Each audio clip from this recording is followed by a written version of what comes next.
اور حبیب خدا خاتم الانبیاء بلند تر صلوات اللہم صلی علی محمد و آل محمد. برائے خوشنودی سیدہ طاہرہ بلند تر صلوات اللہم صلی علی محمد و آل محمد. برائے خوشنودی سید الشہداء بلند تر صلوات اللہم صلی علی محمد و آل محمد. برائے خوشنودی امام زمانہ بلند تر صلوات اللہم صلی علی محمد و آل محمد وعجل فرجہ. نعرہ تکبیر، نعرہ رسالت، نعرہ حیدری، بر محمد و آل محمد صلوات اللہم صلی علی محمد و آل محمد.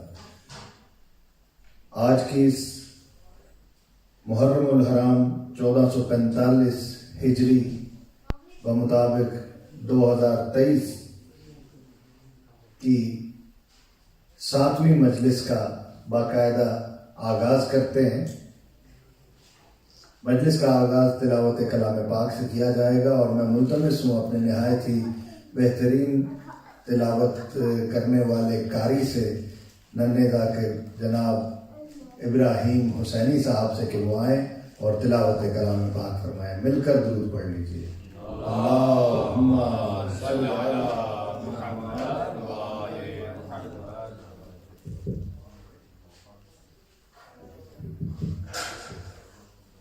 اعوذ باللہ من الشیطان الرجیم.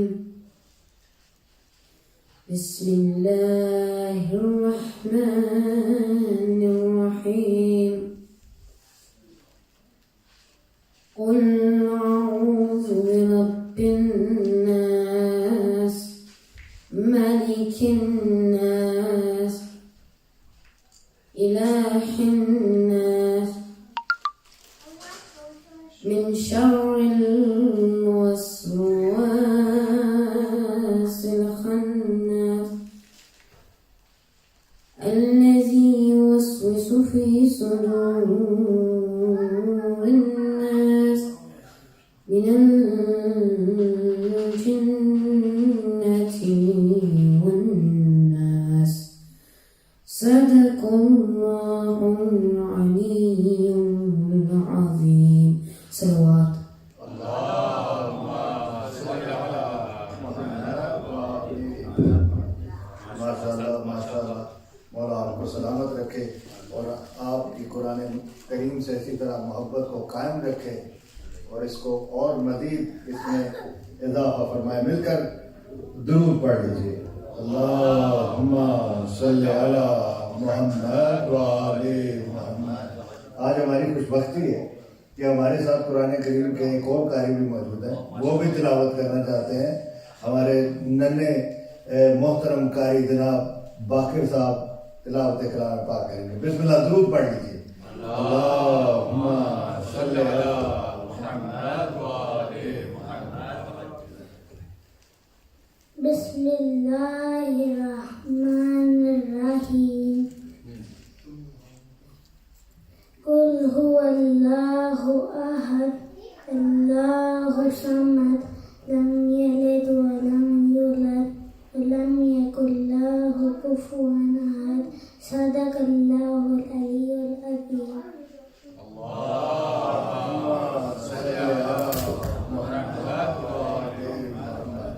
ماشاءاللہ ماشاءاللہ. مولا آپ کو سلامت رکھے، آپ کو بہترین کامیابی والی زندگی عطا فرمائے. ایک مرتبہ مل کر درود پڑھیے. اللہم صلی علی محمد و آل محمد. اب میں نہایت عزت و احترام سے ملتمس ہوں، بہت اچھا پڑھ رہے ہیں، بہت انفارمیٹیو مجالس. کل کی مجلس بھی میں ریئلی اپریشیٹ، بہت ہی اعلیٰ. مولا آپ کی اس کاوش کو قبول و منظور فرمائے، صحیح کو قبول و منظور فرمائے. جس طرح سے آپ بتا رہے ہیں مولا آپ کو سلامت رکھے. میں نہایت عزت سے اور ادب و احترام سے ملتمس ہوں جناب قبلہ مولانا آل عمران رضوی صاحب سے کہ وہ رونق افروز ممبر ہوں اور ذکر محمد و آل محمد بیان فرمائیں. مل کر درود پڑھ لیجیے.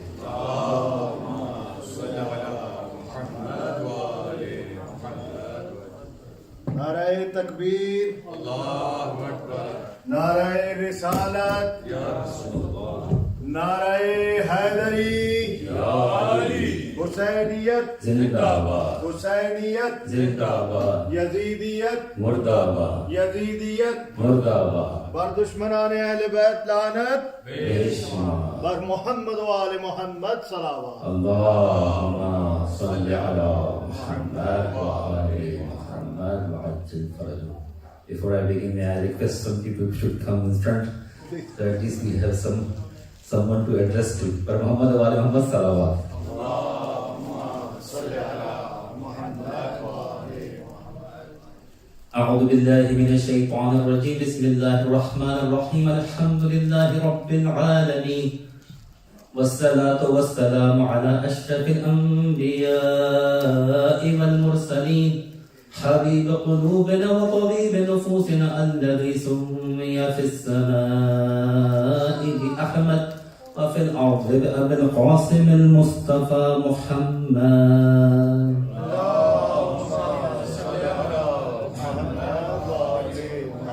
وعلى أهل بيته الطيبين الطاهرين المعصومين المنتجبين ولعن الله على أعدائهم أجمعين من يومنا هذا إلى قيام يوم الدين. وقد قال الله تبارك وتعالى في كتابه المجيد وفرقانه الحميد وقوله الحق. بسم الله الرحمن الرحيم. يا أيها الذين آمنوا قوا أنفسكم وأهليكم نارا وقودها الناس والحجارة عليها ملائكة غلاظ شداد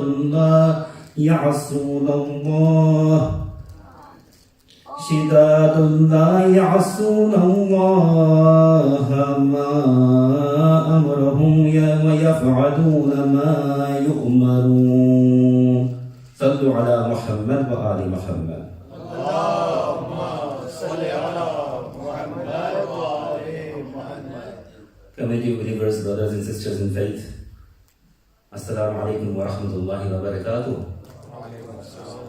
الحمد لله الذي جعلنا من المتمسكين بولاية أمير المؤمنين علي بن أبي طالب عليه الصلاة والسلام. اللهم صل على محمد وآل محمد. The Muharram of 1445 Hijrah, and we are blessed with the opportunity of attending this 7th Majlis of this Ashra Yahuda, the first decade of the Muharram. And I'm so pleased to see, mashallah, the recitation of these young brothers, young children.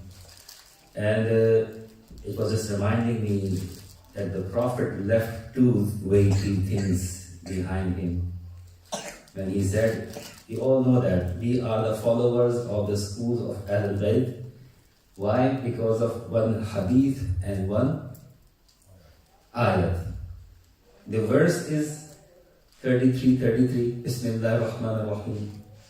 إنما يريد الله ليذهب عنكم الرجس أهل البيت ويطهركم تطهيرا. اللهم صل على محمد وآل محمد. So this is the Quran where Allah subhanahu wa ta'ala is mentioning the purity of Ahlulbayt, and they are pak from all the najasa, all the rijs. And on the other hand, when the Prophet said, إِنِّي تَارِكٌ فِيكُمُ الثَّقَلَيْنِ كِتَابَ اللَّهِ وَعِطْرَةِ أَهْلِ بَيْتِهِ. And he didn't stop there. He said, فَإِن تَمَسَّكْتُمْ بِهِمَا لَن تَضِلُّوا بَعْدِي. If I'm leaving behind two weighty things, ثَقَلَيْنِ means two weighty things, heavy things. ثَقَل. Thaqalain means two weighty things. Is what? Kitabullah, Wa'itrati, Ahlulbayt.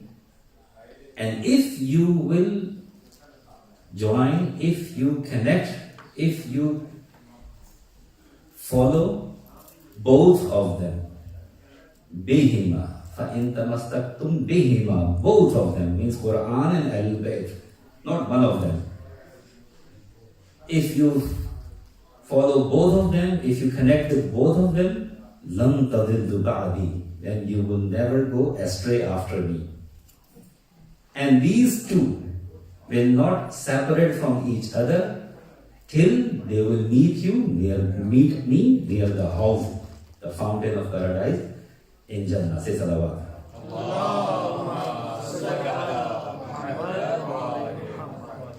The verse that I recited in the beginning of this 7th Majlis, that is from the surah number 66, Surah Tahrim, and the ayah is 6. So it's easy to remember surah number 66 and ayah number 6.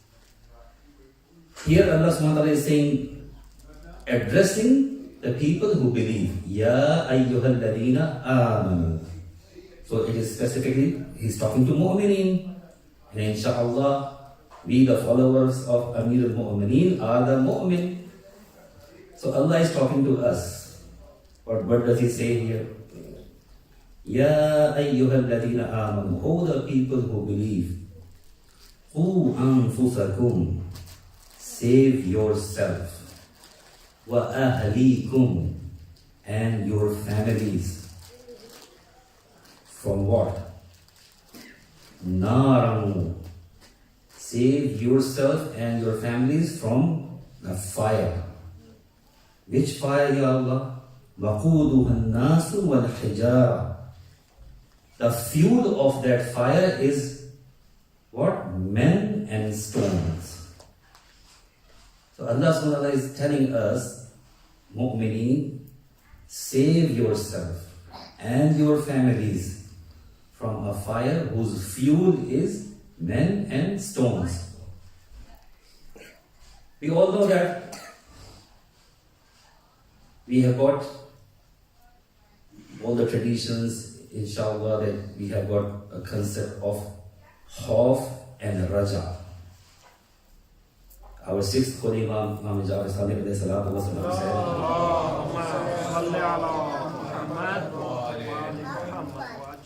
a mu'min has got in his heart both of the things, fear and hope. If we have got 100% hope, that is not right. And if we have got 100% fear, then that is not right as well. So the balanced way of living the life is what? Have them equally in the heart, fear and hope. Fear that my amal, are they accepted or not accepted? What will happen on the day of judgment? How many mistakes I have made? Whether I have fulfilled my obligations? Whether I have not usurped anyone's rights? So that's the khawf. That's why we act upon wajibat and save ourselves from muharramat. There is khawf. We can't say that. This is the level of Amir al-Mu'mineen when he said, I do not worship Allah subhanahu wa ta'ala because of the fear of fire of hell, because this is the worship of the slaves. And I do not worship Allah subhanahu wa ta'ala in the greed of Jannah, because this is the worship of the merchants. I worship Allah subhanahu wa ta'ala because I found him worthy of being worshipped. But that's his level. How can we say that? Something like this. This is Amir al-Mu'mineen. It is his level and his ma'arifah of Allah subhanahu wa ta'ala when he worships just because of finding Allah subhanahu wa ta'ala being worthy of being worshipped. But us, either we worship Allah subhanahu wa ta'ala out of fear or out of hope. But here in this ayah, Allah subhanahu wa ta'ala is saying, save yourselves and your families from the fire, the fuel of which is men and stones. Now here comes the concept of the saving ourselves and our families means saving my family is what? Let's say if God forbids the fire breaks out in the house and my children are sleeping. So I would be worried and I would be waking them up and dragging them, and God knows how I will take them out of the house because the house is on fire. Alright? What is the level of this or comparison of this fire with the fire of hell?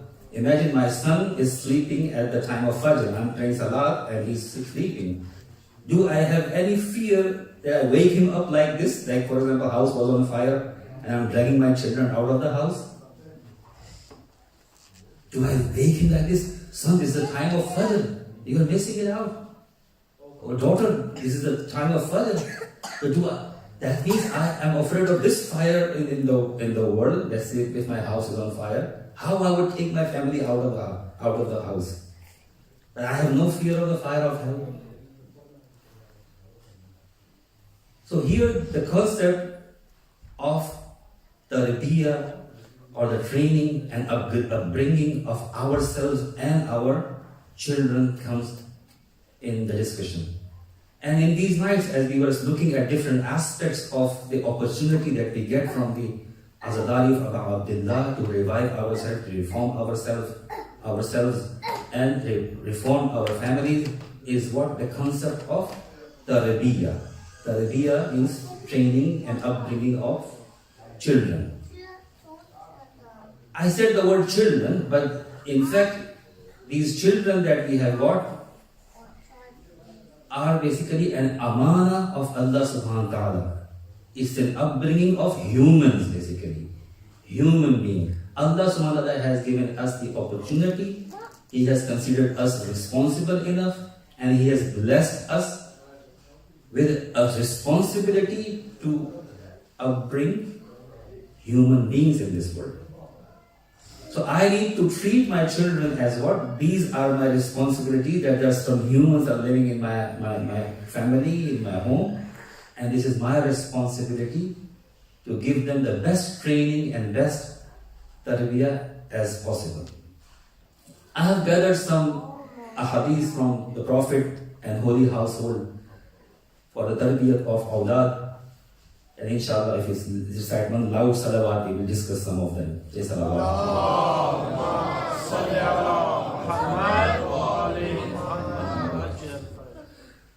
But before even going into the discussion of the tarbiyah of the awlad, when does the tarbiyah start? And the discussion is not that when you have a child and then you think about how will you train this child and how will you teach him the religion, the other adab and manners and ethics. But before that, even choosing the spouse, because when we are choosing a spouse, what is in our mind? What is our objective? What is our priority? Because the tarbiyat of awlad or the training and upbringing of the children doesn't start from having the children. It would start from basically choosing a spouse for yourself. If you are married, inshallah, okay, I'm not addressing you because you are, whatever is your fate and you have selected, it's there. But the people who are going to marry, especially children and young men and women and the girls who are going to marry, they need to see their would-be spouse, their would-be husband or wife, not as a husband and wife only, but as a father of her children or the father of his children. When I am choosing, for example, a spouse for my children, either a boy for my girl or a girl for my boy, then if I have that role, inshallah, in this day and age, children will give me this right of me so that I can select for them. Or if they choose, I don't know. But the priority should be what? That the priority is what? We will be choosing a spouse who will help us in getting closer to Allah subhanahu wa ta'ala, and who will be a best father or a best mother for my children. We should have this thing in our minds, whether we are choosing spouses for our children or if we are doing it ourselves.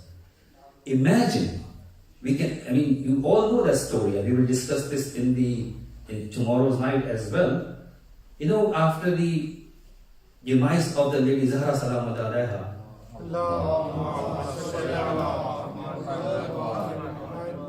when Imam Ali was marrying, and he asked his brother Aqil, and he said, Aqil, you have good knowledge of lineages, ilmul ansab.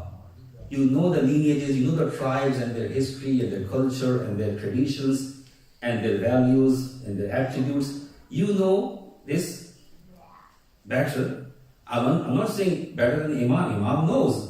But he is also establishing a fact of people are experts in different fields. And we need to take advantage of their expertise. Aqil has this knowledge. The Imam said, I want to marry a woman who can give me brave children. Now imagine when the father is like Ali alayhi salam, Fatah Khaybar, even he needs a woman from a tribe which can give brave children. If the son is of Imam Ali, what happens? Is there a difference? Who is the mother? Yes, there is a difference. Even then, even if the father is like Imam Ali, the mother is like Ummul Baneen, who can give children like Abbas and his brother. Say salawat. So imagine Imam Ali alayhi salam, and he has this priority that what woman I need to marry to get what kind of children. So what are we? Where are we? This is even sunnah of Imam Ali alayhi salam.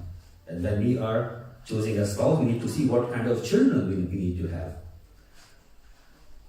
Plus, we all know that when Imam Ali got married with Lady Zahra Salamullah Alaiha, and this is the best couple in the history, previous time or future, it has never happened before, it will never happen again, that a Ma'asum has married a Ma'asum. Say salawat. Allahumma salli ala Muhammad. Imagine what couple is better than this couple. This is the best couple. Yes, after Allah subhanahu wa ta'ala in Makhluk, the best personality, the most honorable is the Prophet of Allah, Rasulullah sallallahu alayhi wa sallam. But the best couple, where husband and wife both are ma'asum, is only this couple. Imam Ali alayhi salam and Lady Zahra salamullah alaiha.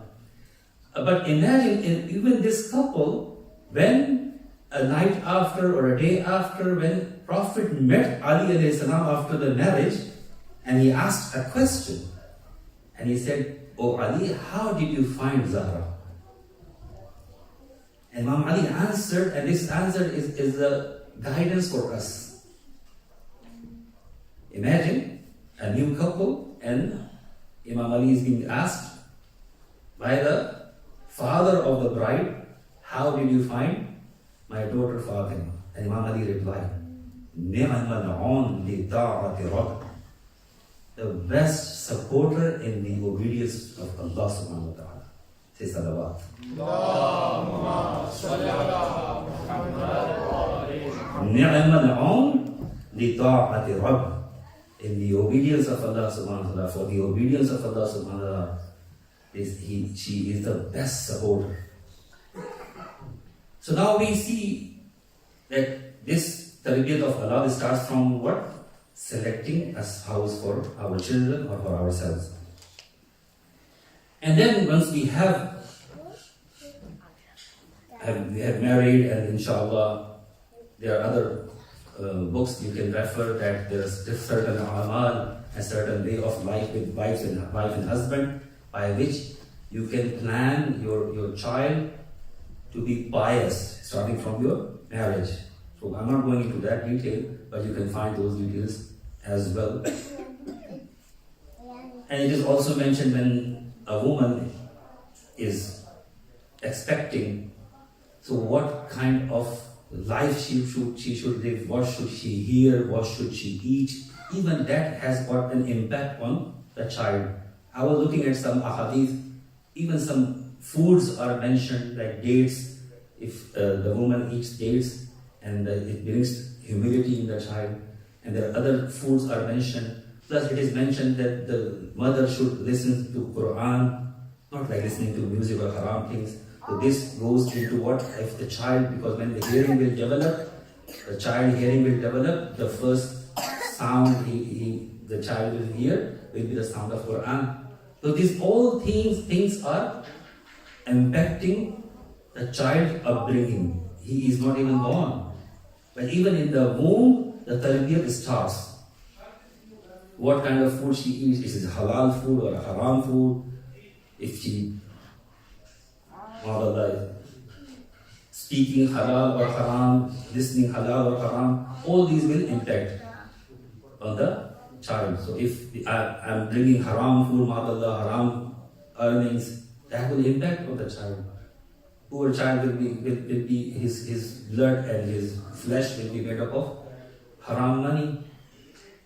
Then I cannot expect good from him or her later on. And I will say, what is happening? I put all the effort and then I'm not getting any result. Maybe the food I was feeding to the mother and to the child even, it was not from the halal source. But there are many things. So inshallah, when we do all these things, the ahadith that Imam mentions, for example, this one is from our sixth holy Imam Jaffaria Sadiq alayhi salatu wassalam.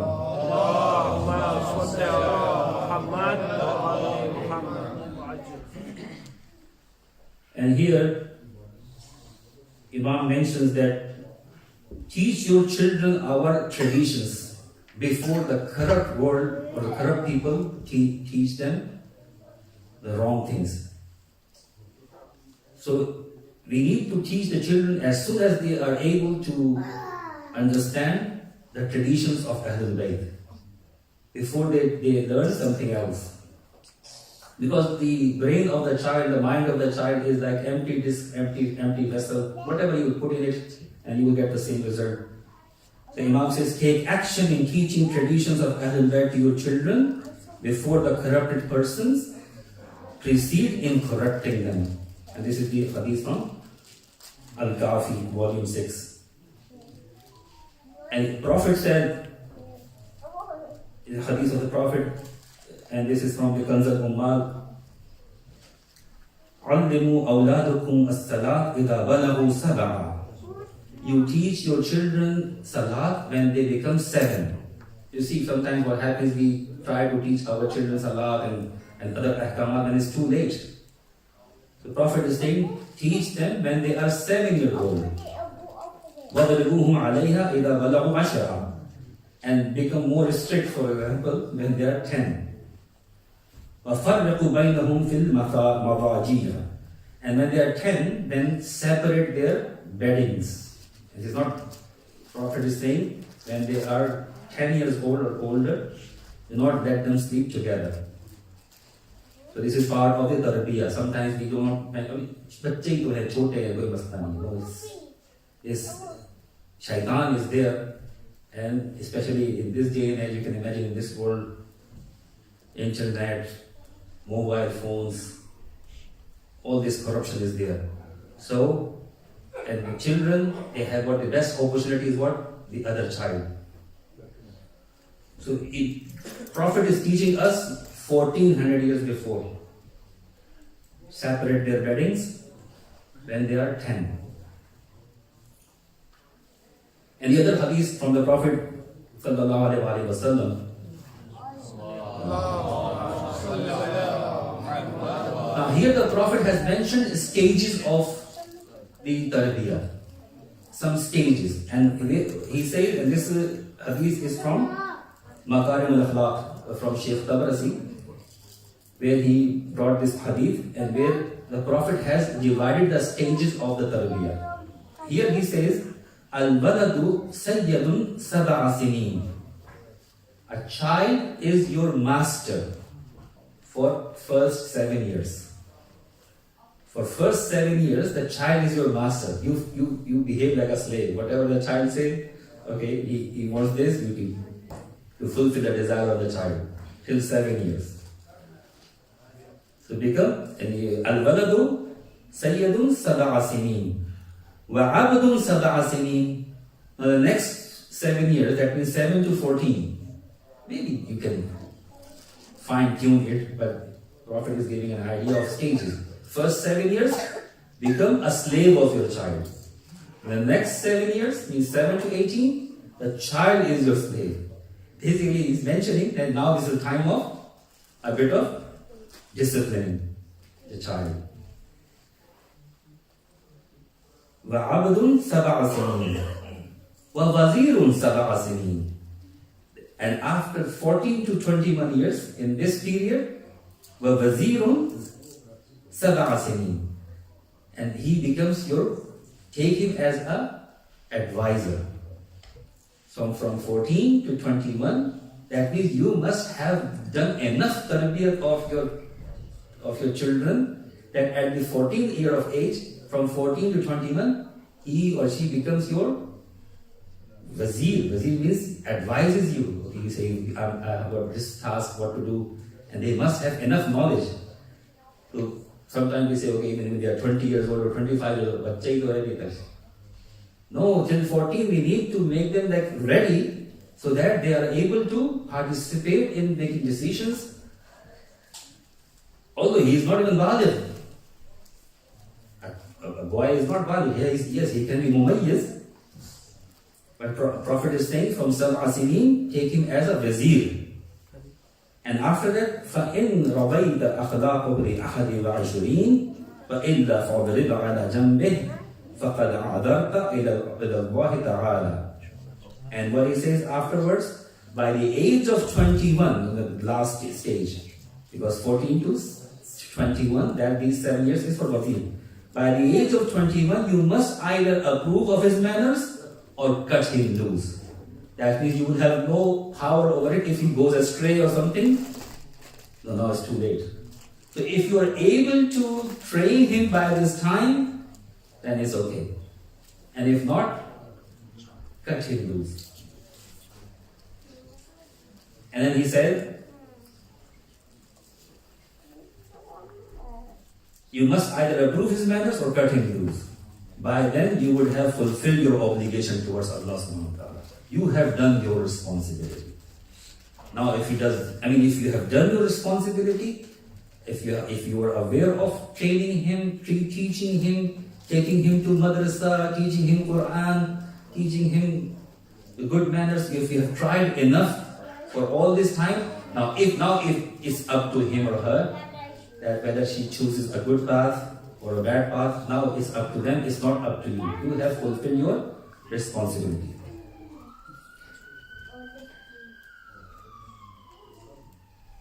And there is another set of ahadith, or I would say not ahadith, but rather there's a book written by or attributed to, rather two books attributed to our fourth holy Imam Zain al-Abidin Ali ibn al-Husayn alayhi salatu wassalam.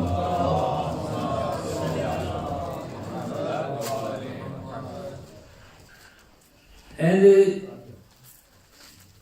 we all know the Masayib of Imam Sajjad al-Islam, but he has a contribution in terms of these two very valuable treasure that the school of Ahlulbayt has got. Number one is Sahifatul Sajjadiyah, the collection of the prayers, the collection of du'as, supplications, about 54 supplications. Imam has was reciting, and his ashab they compiled, and now we have got this Sahifatul Sajjadiyah, which is called Zabur Ali Muhammad. Imagine Zabur Ali Muhammad, and this book. This is a collection of du'as, and we will recite one du'a from that book. The other book is Risalatul Huquq, where Imam has mentioned 50 or 51 rights of different personalities and Allah subhanahu wa ta'ala, and different relations and different things. Imam has mentioned 50 or 51 rights that who have got what right. I have got to fulfill whose right? Like what is the rights of Allah that I have to give? What is the right of the Prophet? What is the right of my parents? What is the right of my child? So this is a collection of the rights, and this is called Risalatul Huquq, or the book of treaties or treaties of rights. So there, the Imam had mentioned that one haq of the child is what, and this is hadith of the Prophet as well, that you give him a good name. So when we are naming the child, we have to give him a good name. And it is also recommended that name the child when he is already in the womb, he is not even born.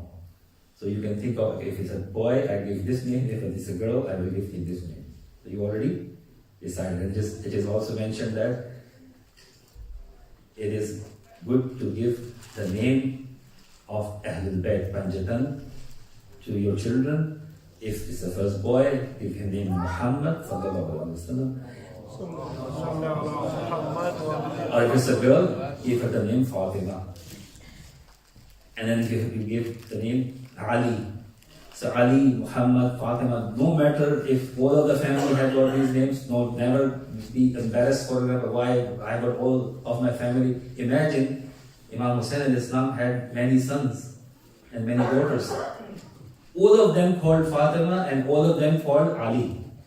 Ali al-Akbar, Ali al-Awsar, Ali al-Asghar, Fatima al-Kubra, Fatima al-Sughra, Fatima al-Wusta. So he would just add like big Fatima, middle Fatima, young little Fatima, big Ali, middle Ali, younger Ali. So he would give, when Imam went to the court of Ibn Ziyad Maloon, and Ibn Ziyad said, "Who is this young man?" And Imam said, "I'm Ali." And he said, "Did not Allah kill Ali, the son of Hussein, in Karbala?" And he was so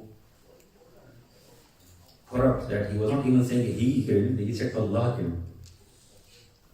The Imam said, "No, Allah did not kill him. Your people killed him. And he was Ali, and I am Ali as well. He was Ali al-Akbar, and he was Ali ibn Hussein, but the same Ali." And this is also mentioned when we say, "As-salamu ala Hussein wa ala Ali ibn Hussein." Which Ali ibn Hussein is this? Is it Ali al-Akbar, or Ali al-Awsat, Ali al-Asghar? Yes, who befits the most is Ali al-Akbar, because he was martyred in Karbala alongside Imam Hussain in Islam. But Ali al-Asghar also martyred. And later on, Ali ibn Hussein, he was martyred as well. All these Alis were martyrs. So sometimes ulama said you say it 3 times. As-salamu ala Hussain wa ala Ali ibn Hussain. Okay, first Ali, second Ali, and third Ali. All are the martyrs. Say salawat.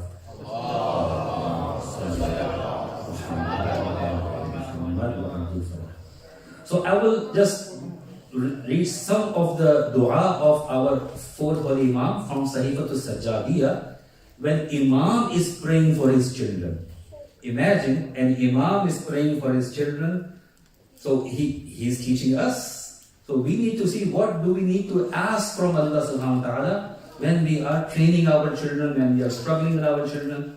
Especially you see in this society or in this world, now this is a culture of everywhere now, because of man and woman, like husband and wife, both have to work, and sometimes it is difficult to give time. Yes, everybody has got different financial problems, but the prime responsibility is upbringing of the children, and no one can do this better than a mother.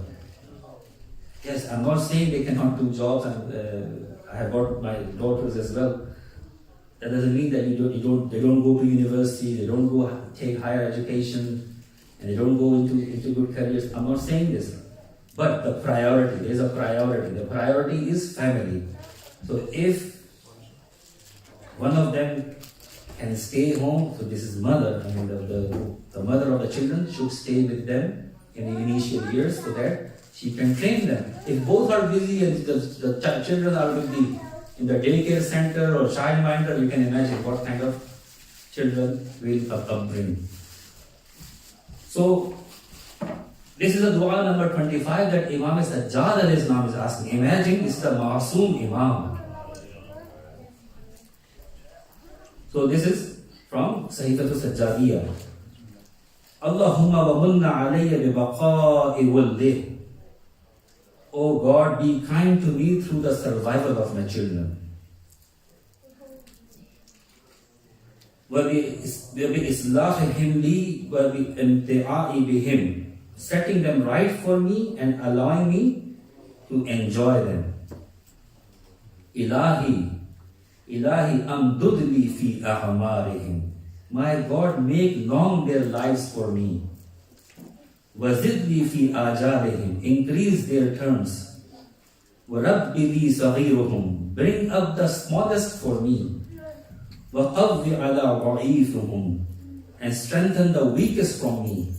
وَأَصِحَّ لِي أَبَدَانَهُمْ وَأَدِيَانَهُمْ وَأَخْلَاقَهُمْ.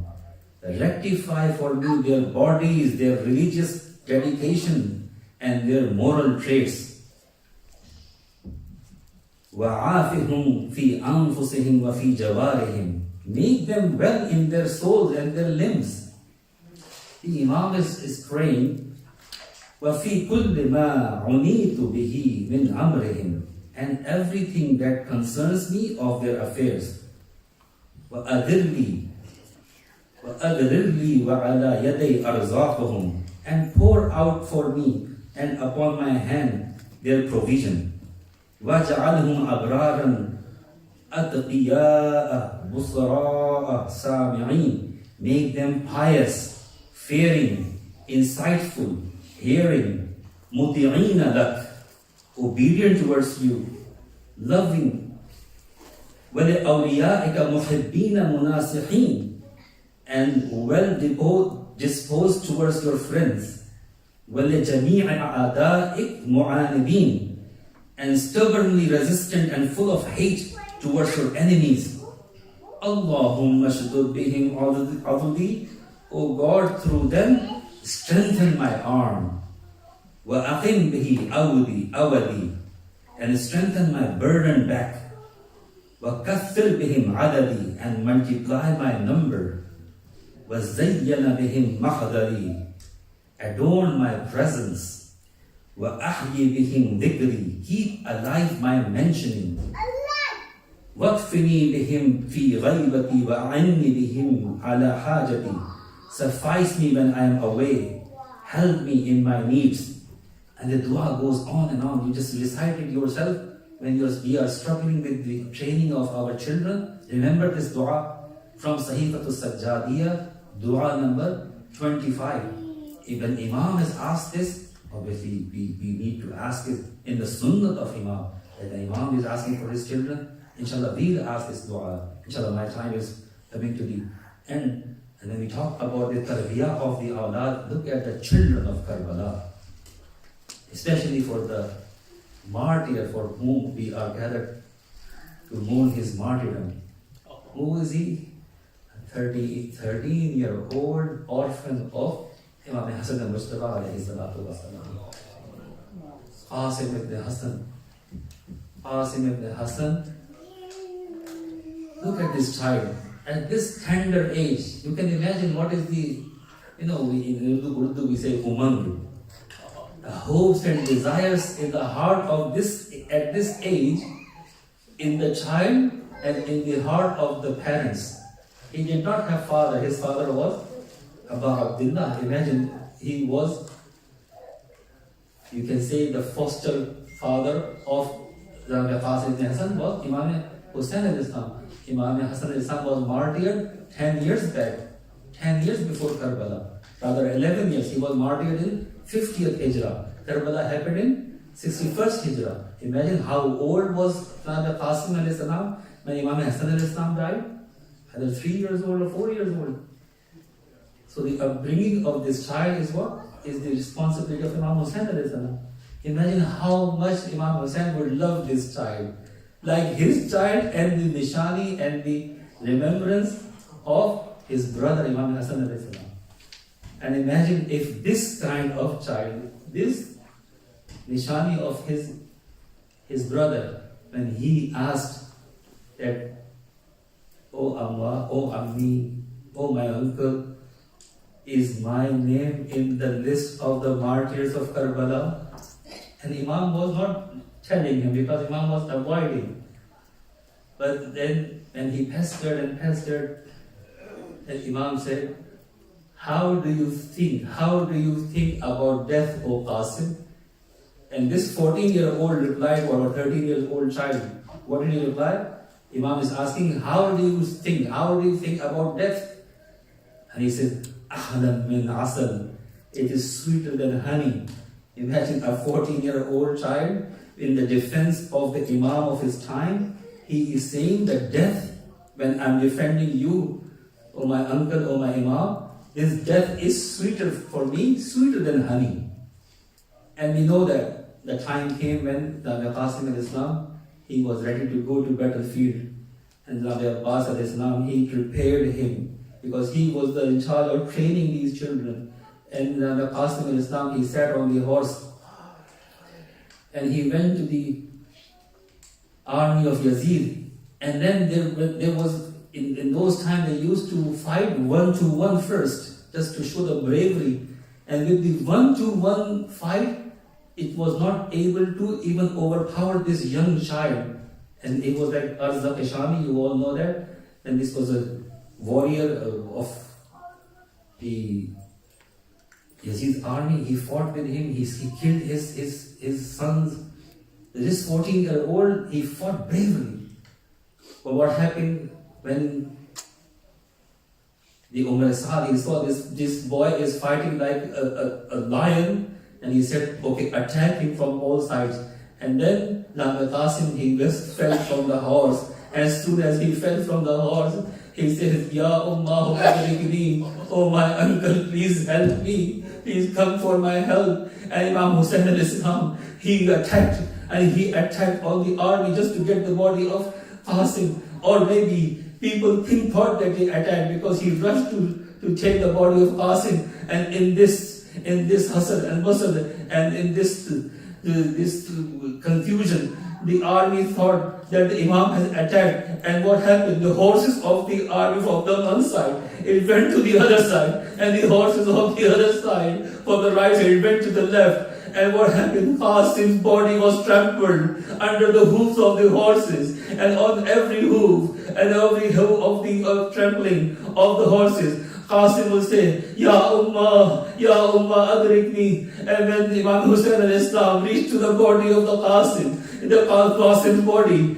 Syed ibn Taus, he writes in his book that what happened when Imam reached the body of Qasim, and the Qasim body was what? He had the Qasim on his back, but the legs of the Qasim were dragging on the sand. Imagine this young child of 13 or 14-year-old, his body was trampled fully under the hoofs of the horses. Imam is dragging this body back to the tents. He came back to the tents and he said, okay, somebody tell the mother of Qasim Farwa, please come and take Qasim. And what happened? Bibi Zainab Salamullah Alaiha, she went from one tent to another to find Farwa. She couldn't find Farwa. And somebody told her that when Qasim went to the battlefield, Farwa went out of the tent and she went back of the tent. And then Bibi Zainab Salamullah, she went to the back of the tent and she found that Farwa was in the sajda,